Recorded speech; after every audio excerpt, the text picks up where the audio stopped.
तो hello guys, welcome back to the channel. और आज है हमारे पास रॉयल इनफील्ड की हंटर 350।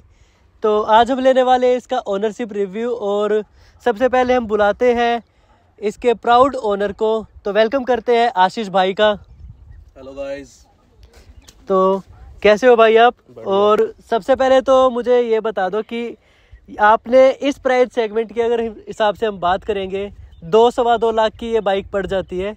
इस सेगमेंट में काफ़ी सारी बाइक आती है, R15 भी आ जाती है और पल्सर भी आ जाती है। तो उन बाइकों को छोड़ के आपने इसी बाइक को क्यों चूज़ किया? अपना रीज़न बता दीजिए मुझे।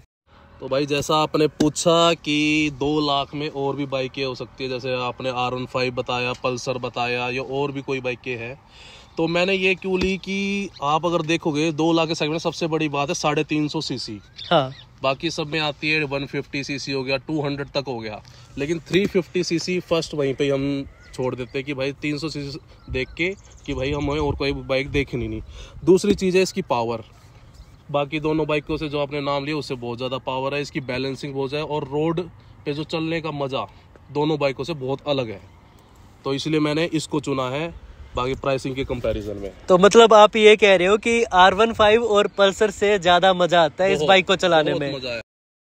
तो आपका मतलब सीधा सीधा कहने का मतलब ये है कि उस प्राइस पॉइंट पे सीसी सेगमेंट देख के आपने बाकी बाइकों को छोड़ दिया और इस बाइक को ज्यादा मजा आता है चलाने में उन बाइकों के कंपैरिजन में। मैंने R15 भी चला रखे, पल्सर भी चला, अपाचे भी चला रखे, हाँ। लेकिन जो मजा इसको चलाने में है वो उन तीनों में से किसी में नहीं आया। ये बात तो बिल्कुल सही कही है, क्योंकि जो इसकी साउंड है हाईवे पे जो मजा इसको क्रूज करने में आता है ना 100-120 पे, और हाईवे इंडिया के है भी नहीं कि हम 150 बजाए। R15 की टॉप स्पीड चली जाती है लेकिन लेट जाती है, ये 110-120 पे बढ़िया क्रूज करती है। 5 मिनट 6 मिनट आप चला सको। बाकी हाईवे से 120-125 पे जो इसकी बैलेंस है आपको पता ही नहीं लगेगा कि 120 पे इसमें ना तो कोई वाइब्रेशंस है ना कोई ऐसा लगता है कि हैंडलिंग में दिक्कत हो रही है। बहुत स्मूथ बाइक है ये बिल्कुल, टू अदर बाइक्स। ये पॉइंट बिल्कुल सही था भाई का। तो अब चलते हैं हम अपने अगले क्वेश्चन पे। तो भाई अब ये देख लेते हैं कि इस बाइक को भाई ने चलाया कितना है। तो मीटर की तरफ कैमरा करो। 6714 किलोमीटर भाई चला चुके हैं। तो अब भाई से ये जान लेते हैं कि भाई को लिए हुए कितना टाइम हो गया। ऑलमोस्ट 7000 किलोमीटर ये चला चुके हैं। तो भाई कब ली थी ये बाइक? ये मैंने ली थी दिवाली पे, यानी अक्टूबर पे, और मेरे को 6 महीना हो गया इस बाइक को लिए हुए। तो 6 महीने में 7000 किलोमीटर मतलब नॉट बैड। मतलब आपका 1000-1200 किलोमीटर का पर मंथ इसका रनर है और लॉन्ग राइड भी कर चुके हैं इस पे, है ना? दिल्ली गुड़गांव आना जाना रहता है गुड़गांव, और अभी रिसेंट जयपुर का टूर किया हमने। तो जयपुर वाले टूर के लिए लॉन्ग राइड जो रिव्यू है उसका अलग से वीडियो बनाएंगे हम। तो अभी के लिए हम बात करते हैं कि अब तक एक्सपीरियंस कैसा रहा आपका इस बाइक को लेके, क्या क्या इसकी खास बातें लगी है, अच्छी बात क्या लगी है इसकी, वो मुझे गिनवा दो आप। तो सबसे बड़ी पहली बात तो सबसे है कि पावर। आप जब बैठते हैं रॉयल इनफील्ड पे, नाम ही आपको पता है रॉयल इनफील्ड के नाम से ही, तो सबसे बड़ी चीज़ तो पावर है। पावर 350 सीसी की, मज़ा आ जाता है एक बार बैठते ही। और जब हम रोड पे चलते हैं तो पब्लिक जो देखती है ना जब चलते टाइम इसको, वो अलग ही जैसे ना सुकून सा मिलता है, वो चीज़ और मज़ा आता है इसको चलाने में। बाकी बैलेंस बहुत ज़्यादा है, वही बार बार मैं एक ही पॉइंट बोल रहा हूँ कि भाई बैलेंसिंग बहुत ज़्यादा है इसकी, मज़ा आता है इधर चलाने में। और भाई इस बाइक की ना एक और बात बता देता हूँ मैं। बाकी हंटर है ना साइलेंट रहती है थोड़ी सी, लेकिन ये स्टॉक में ही पता नहीं क्यों इसका एग्जॉस्ट अलग ही साउंड कर रहा है। मैंने पहली बाइक देखी है ऐसी हंटर जो मतलब स्टॉक में भी इतना अच्छा साउंड करी है। वैसे तो नो डाउट जो रॉयल इनफील्ड की बाइक है उनकी साउंड अच्छी होती है, लेकिन इस हंटर की बाकी जो स्टॉक हंटर है उनसे काफ़ी अच्छी साउंड आ रही है। चाहे इसकी लो स्पीड में भी, लो RPM पे हम साउंड नोट चेक कर ले या फिर हम हाई RPM पे एग्जॉस्ट नोट हम चेक कर ले, तो एग्जॉस्ट के अलग ही मतलब कुछ है इसमें। तो वो भी मैं लास्ट में आपको सुनाऊंगा कि एग्जॉस्ट कैसा साउंड करता है इसका। तो भाई अब बात करते हैं सबसे मेन मुद्दे की, कितना देती है भाई? अभी इसकी 2 सर्विस हो चुकी है और फर्स्ट सर्विस में ये निकाल रही थी 28 किलोमीटर की एवरेज, और अब ये निकाल रही है 33 से 35 किलोमीटर की एवरेज एज़ पर रनिंग, क्योंकि कई बार रफ ड्राइविंग भी होती है और हाईवेज पे क्योंकि मेरा डेली का हाईवे पे चलने का तो 100-120 ही चलती है, तो उसके हिसाब से 32 से 35 तक एवरेज दे देती है ये। तो उस हिसाब से तो काफ़ी अच्छी एवरेज दे रही है बाइक।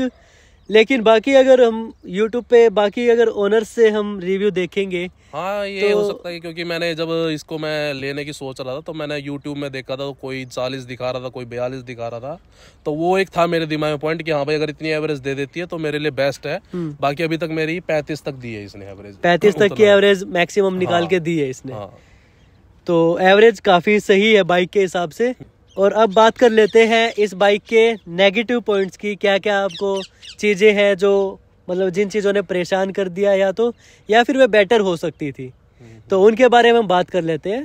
तो जैसे बाइक का मैं बताऊं नेगेटिविटी, सबसे बड़ी चीज मेरे को नेगेटिव लगे इसके शीशे, ये किसी काम के नहीं लगे मेरे को इसमें, क्योंकि बहुत ज़्यादा वाइब्रेशन इतनी नहीं है बाइक में, लेकिन उसके हिसाब से भी शीशे क्वालिटी बढ़ सकती थी, क्योंकि बिल्कुल हम इतनी हैवी बाइक दे रहे हैं, सब कुछ बढ़िया दे रहे हैं, तो उसके हिसाब से शीशे बढ़ सकते थे। और तो दूसरा थोड़े छोटे हैं, मतलब छोटे भी है, और वाइब्रेशन में क्या होता है कुछ ब्लर हो जाता है आपका, अगर आप चल रहे हो 100-120 की स्पीड में तो कोई काम नहीं। हाँ, ये चीज़ तो मैं भी एक्सपीरियंस कर चुका हूँ इस बाइक के साथ, तो ये है पॉइंट। और दूसरा है इसका फ्यूल टैंक। अब जैसे हम देखते हैं फ्यूल इंडिकेटर से मैं इसके साथ कंपैरिजन करना चाहूँगा। जैसे जो इसका कंपनी की तरफ से आता है 12 लीटर का, तो इसका टैंक है लगभग 12 लीटर का है, लेकिन जैसे फ्यूल इंडिकेटर में क्या करता है कि इसका बहुत जल्दी 800 किलोमीटर के लगभग इसका फ्यूल इंडिकेटर शो करने लग जाता है।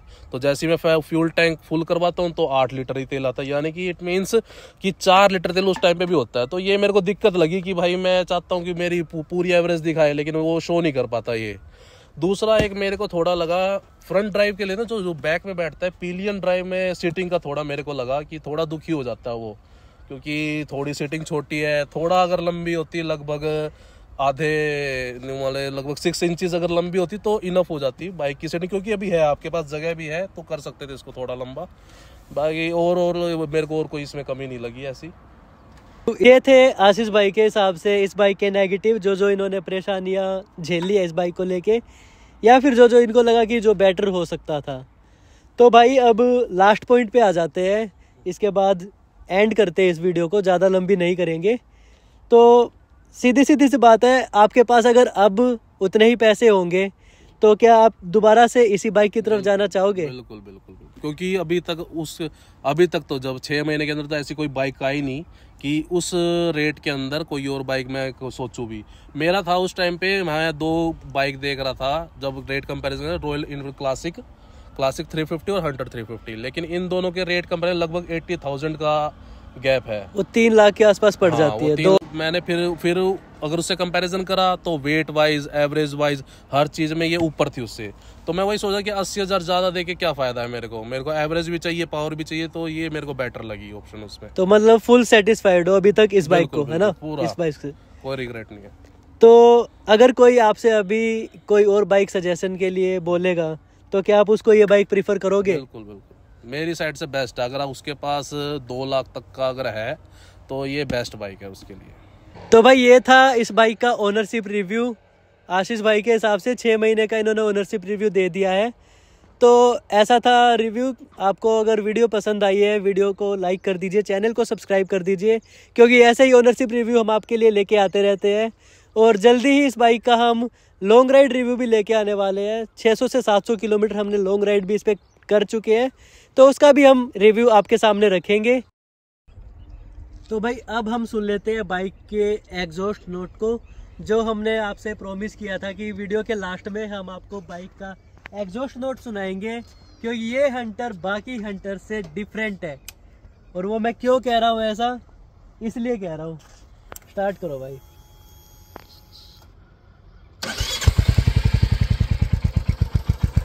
नॉर्मल से काफ़ी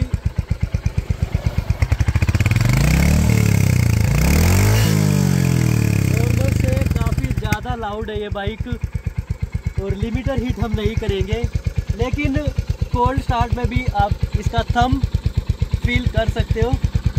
तो ये था आज का ओनरशिप रिव्यू, और ऐसे ही हम पूरी वीडियो में परेशान होते रहे हैं इन लोगों से।